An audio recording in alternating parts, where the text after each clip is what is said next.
ኢንተርኔት በሌላችሁ ሰዓት ቲክቶክ መጠቀም እንደምትችሉ ታውቃላችሁ?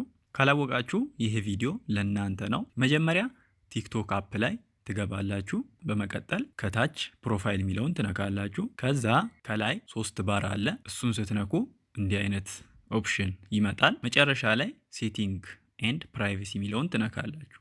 ሴቲንግ ኤንድ ፕራይቬሲ ውስጥ ከገባችሁ በኋላ ወደ ታች ስክሮል ታደርጉና ኦፍላይን ቪዲዮስ ሚለውን ትነካላችሁ። ልክ ስትከፍቱ እንደዚህ 4 ምርጫ ይሰጣችኋል። ከዛ እናንተ የመረጣችሁትን ሴሌክት አድርጉና ዳውንሎድ ሚለውን ንኩት። እኔ 200 ሚለውን መርጣለሁ። ያው በዳታ ከሆነ የምትጠቀሙት ይህን ጥያቄ ያመጣላችኋል።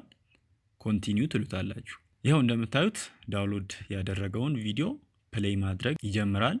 እዛው ቪዲዮዎችን እያያችሁ እሱ በባክግራውንድ ዳውንሎድ ያደርጋል እና ደግሞ ከላይ የሴቲንግ ምልክቱን ስትነኩ ስንት ቪዲዮ ዳውንሎድ እንዳደረገ ምን ያህል ስፔስ እንደሚይዝ እና በዋይፋይ ብቻ ዳውንሎድ እንዲያደርግ የምትፈልጉ ከሆነ ዳውንሎድ ኦቨር ዋይፋይ ኦንሊ የሚለውን ኦን ታደርጋላችሁ።